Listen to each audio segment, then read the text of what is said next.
I can't believe this. If I book a round trip ticket from say Goa to Bangkok, Thailand, the ticket will cost me 22,473 rupees. However, if I am traveling from Goa to Udaipur, Rajasthan, I need to pay an additional 3,000 rupees for flight tickets. So a flight ticket for a foreign destination is cheaper than those for an Indian one. Insane. And you know what? In just 5 years, India's domestic airfares have skyrocketed by 43%. In fact, it became such a big issue that MP Raghav Chadha himself spoke about it in the Rajya Sabha. हम सांसदों को तो flight की reimbursement मिल जाती है sir. आप उस आम नागरिक का सोचिए जो इस स्काई रॉकेटिंग एयर प्राइसेस से जूझ रहा है। So the question is, why are flight tickets so expensive?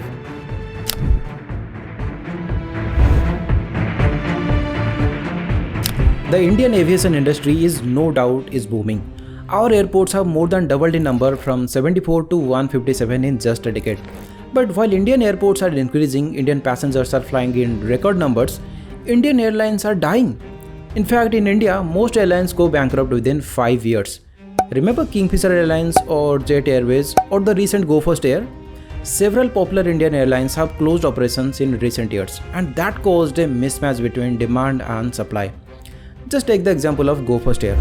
Before suspending its operations and filing for bankruptcy in May 2023, it had 54 aircraft in its fleet, which carried approximately 9 lakh passengers and had a market share of 5.5%. Now, this isn't a small number. See, what happens is when a major airline collapses, all those passengers move to other airlines. Besides this, Tata bought Air India and Vistara merged with it.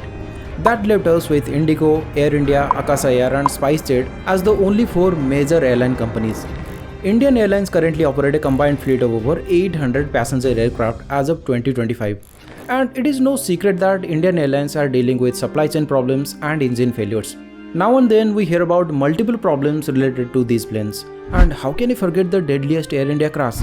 But now you may ask, bro, why don't they improve the maintenance of their aircraft or replace them with new ones? In fact, according to Boeing, India will need 2800 planes in the next 20 years. It sounds easy, but it is not. To support this rising demand, the airlines in the country have ordered about 1700 planes, more than twice their current fleet. But the problem is that the supply won't increase now. Their deliveries will only come post 2030, mainly due to supply chain issues and aircraft manufacturers. See, Airbus and Boeing are the 2 most important aircraft manufacturers in the global aviation industry. Together, they hold 96% of the market share, effectively forming a duopoly. But they are not able to complete the orders because there is a delay in their production line. Why? Well, currently there is a shortage of many essential components like engines and key electronics. Then we have engine companies like Pratt & Whitney and CFM International which are not able to achieve their timelines. In addition, the Russia-Ukrainian war ruined this manufacturing. Aircraft manufacturing depends on rare earth minerals that come from Russia and Ukraine like titanium, neon, palladium. And now Ukraine controls 45 to 54% of the world's chip grade neon, which is critical for lasers used to make chips. So in short, India's aviation market is booming. Nearly 5 lakh passengers are flying daily, but airlines are shutting down and leaving us with limited players with limited fleet. And with those fleets, they are facing various issues. And although they place massive orders, but they can't get new planes due to global supply chain issues. Since the total number of the planes in the country doesn't increase overnight, demand goes up, while supply chain remains fixed, leading to higher fares. इस देश में 90% air travel 2 airlines के पास, 90% market share 2 airlines के पास। यानी कि एक हमने cartel create कर दिया, दुओपोली क्रिएट कर दी। Another reason for high ticket prices is the duopoly that exists in the Indian aviation sector. Indigo and Air India together controls 90% of domestic travel. So competition is thinned out. And generally competition is seen as directly proportional to consumer interest, which means that the higher the competition, the better it is for consumers.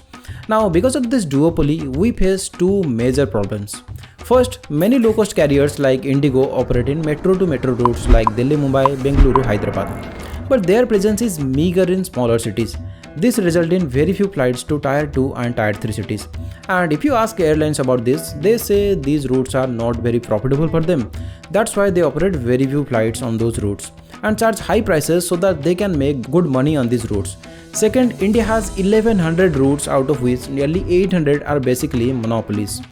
Among these, about 500 are operated by Indigo, only about 200 by Air India and 100 by SpiceJet. With just one or two airlines flying on certain routes with a limited number of flights, ticket prices on certain routes in India have increased 3 times in the previous year.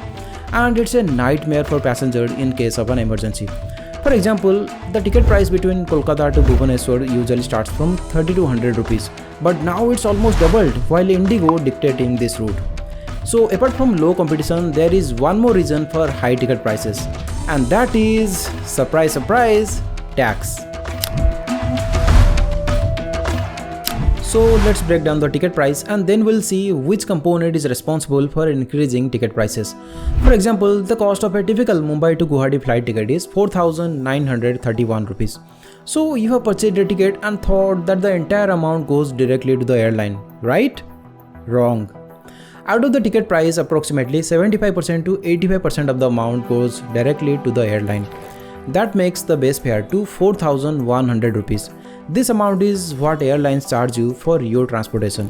For now, let's move on to the tax part and then we'll further break down this base fare.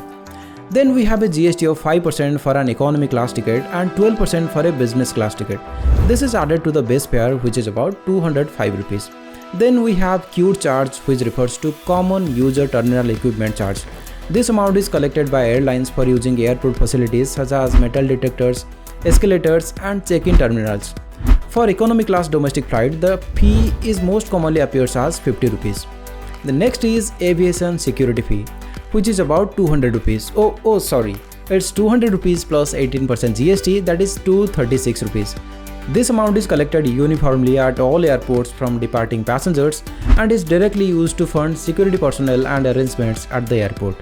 Then comes the biggest extra cost, the UDF or User Development Fee. This charge is levied not by the airline but by the airport to fund airport modernization and infrastructure upgrades.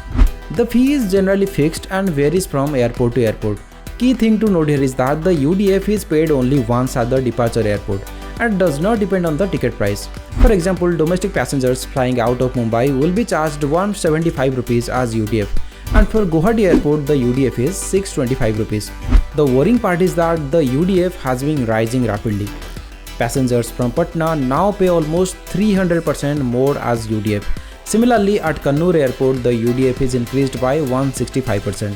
At Jaipur it is up by 122% and for Ahmedabad it is up by 140%. You can check the UDF charges for other airports from this page.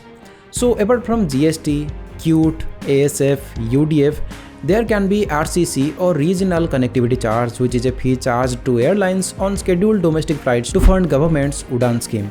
Then there is fuel surcharge for fluctuations in aviation fuel prices, ancillary charges for meals, lounge access or seat selection, and there can be some additional surcharges and convenience fees as well. Now let's go back to the base fare charge again, and as you can see, base fare contributes the most to a ticket price. Why? Because it includes the aviation turbine fuel or ATF. In India, almost 30% to 40% of an airline's operating cost comes from ATF, while globally it accounts for only about 28% to 30% of the total airline cost. Why? Airlines has to pay 11% in excise duty and then also a VAT, which vary from state to state. For example, while VAT on ATF is only 4% in Bihar, in Maharashtra it is 25% and in Tamil Nadu it is a staggering 29%. Indian airlines are paying way more for ATF, and one solution could be to cover it under GST. That way the airlines can get input credit and reduce cost, but the government has consistently refused to do so.